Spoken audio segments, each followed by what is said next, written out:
Record to this. Hello and welcome back to our video section of the book where we expand on the chapter and the workbook that you just finished reading. Again, thanks for joining us in Outrunning the Light and embarking on your own journey of discovery and promise.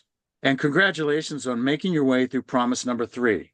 I accept risk and ignite learning. You know, in previous chapters, we've talked about desire, we've talked about true passion and embracing adventure. And now we take a turn to a topic that is a little bit more contentious, a bit more difficult to pin down, accepting risk and the lifetime pursuit of learning. It's in this chapter that we've introduced the comfort zones and their concentric circles. And I also speak of working with an organization that actually included in their values accepting risk and the ability to thrive in chaos. You know, previously, I had never really thought about verbalizing that expression, thriving in chaos. What does that mean?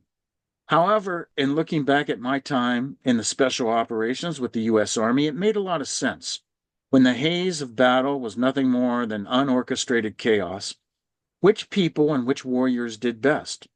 Which became the top performers?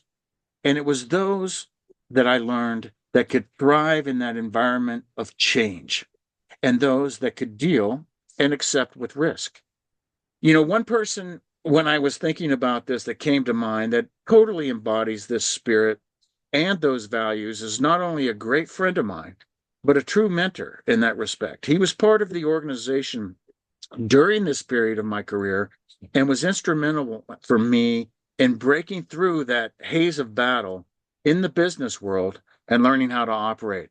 Today, I'm joined by Gregg Marston, who was the former CEO and the chairman of VBT Bicycling and Walking Vacations, and was my direct boss from 1999 to 2006 while I was in Europe.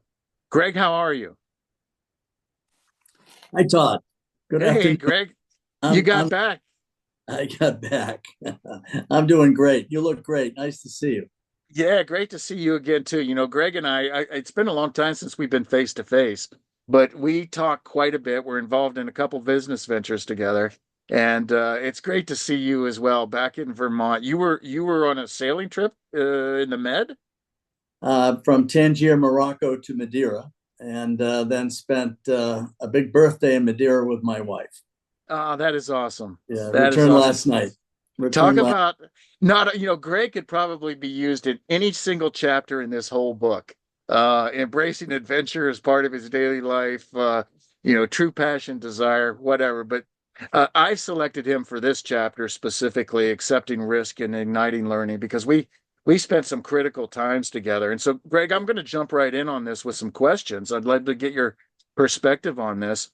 You know, when we were at Grand Circle, and I mentioned this in the book, you had joined the organization in 1999, Right. and we talk about this, the values of thriving in chaos, accepting risk, the comfort zone concepts. Were you familiar with these values at that time when you came in?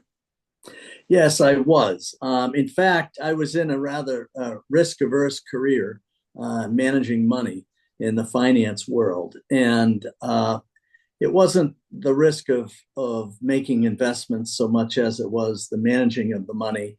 But there was something missing in my world. So, as sort of a sidelight in my career, I did some facilitation with teaching risk and igniting learning in some of these day long, week long facilitations of team building and leadership development.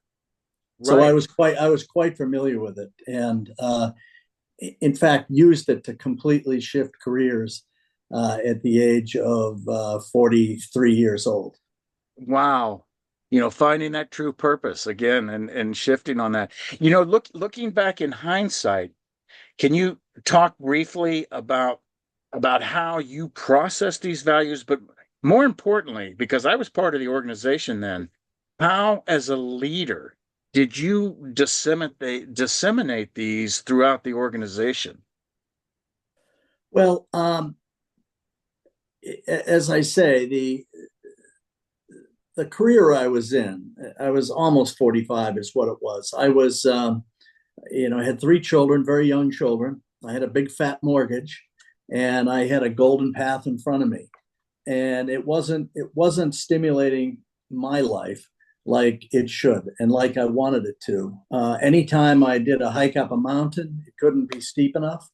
If I didn't get to the summit, well, it's okay, but you work hard to get to the summit, and I wasn't getting that in my career. So all the infrastructure work I did for my personal leadership was knowing that taking risk, that is hiking up the mountain and getting to the top, is when you really feel some sense of personal achievement.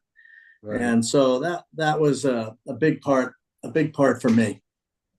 Yeah, absolutely. And you and I have we've done some hiking together as well. And yeah, it's Indeed. the whole concept of outrunning the light is just what you explained right there, is getting out in front of these things where you may not know what's ahead. And that's the whole concept of risk taking there. Um, I want to talk about a very pivotal moment, I'm sure, in your life. Is in 2005 you had the opportunity, actually you pushed the opportunity, as I recall the story, to actually acquire VBT Bicycling and Walking from the parent company. And obviously it was a known brand at that time, but a massive risk, a massive risk. You told me a story one time about the day that happened. I'd love to hear that again, and I think our readers would too. Well, I'd been with the company about 5 years, and I never would have gone to the company had I not realized the whole sense of risk and what it could yield in terms of results. And by the way, I wanted to teach my children something about the value of taking risk, Yeah. and it did. But I emailed the parent company and I asked them if they'd sell the business back to me, and without too much delay, they responded that they would. And I asked my vice president of finance to give me three scenarios: die, break even, and do well. And I looked across the table at someone who'd been with a business longer than I had and knows the ups and downs and the volatility of the business.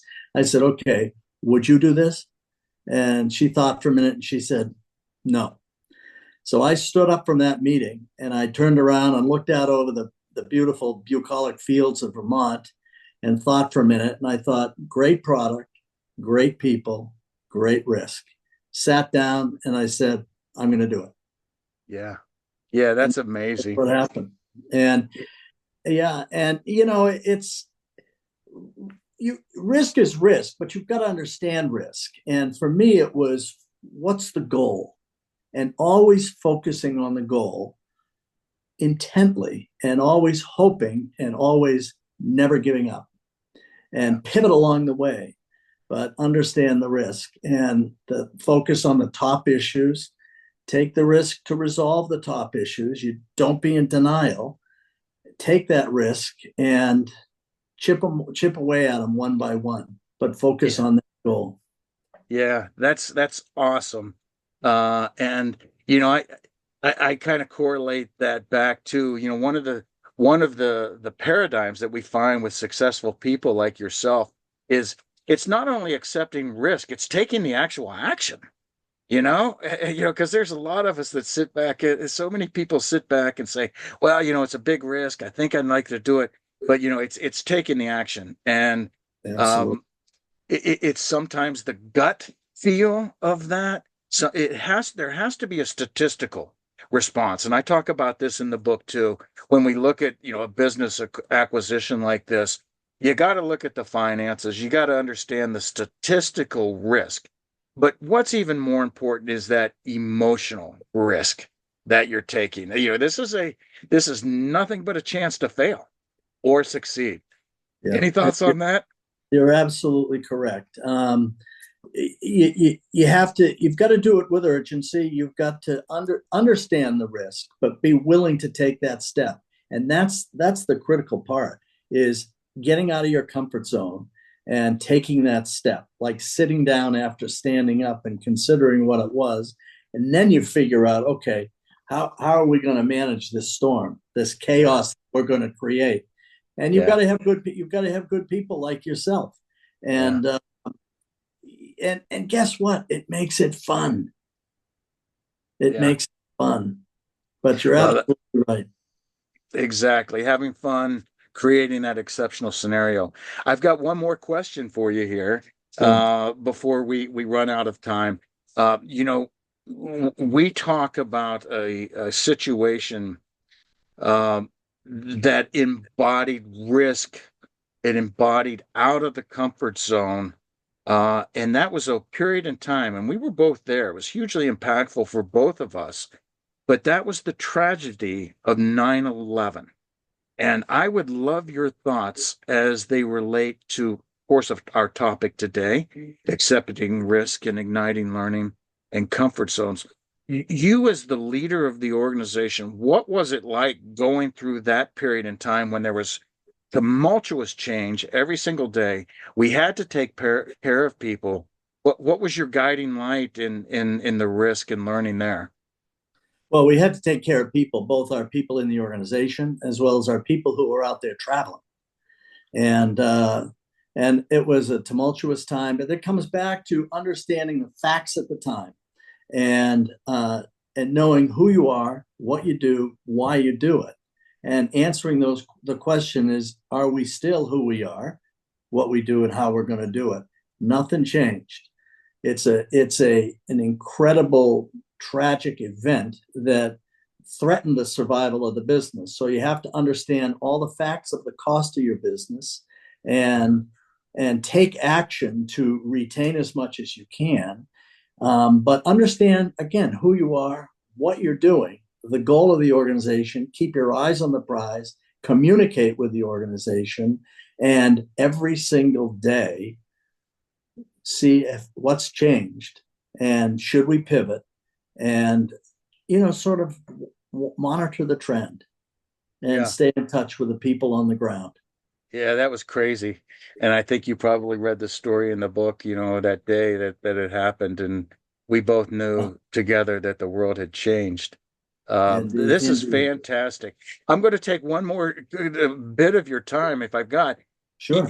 This has been fantastic for the readers out there, but bring this close to home for me. You've got how many kids, Greg? Tell me about your family and how do you do this with these guys? How do you teach them about embracing risk and igniting learning? Well, you know, you kind of live who you are, and you hope that you're a role model in some sense. But back then they were 8, 10, and 12. And now they're 36, 34, and 32, all married. Gee, maker, don't Three, remind me how old we are. 33 grandsons. But Sarah, the oldest, is actually running her own walking vacation company, and Nice. it's an absolute direct correlation to Caroline and I pulling up the tent stakes in Maine and moving to Vermont and running VBT. There's no Yeah, question about it. She took that learning and now took the risk to start her own company. And that's you know, fabulous. That is fabulous. Well, that is a great, great story. Again, a dear, dear friend from many years past. He revealed that how old we are. We don't want to go down that road. But Greg, thank you so much for being on part of this book. I mean, you in essence are in this book almost on every page. well, But thank you for you, that. you've done a great job, Todd. Thank All you. right. Thanks, Greg. I'm going to stop the recording now. Thank you. Have a great day. Bye.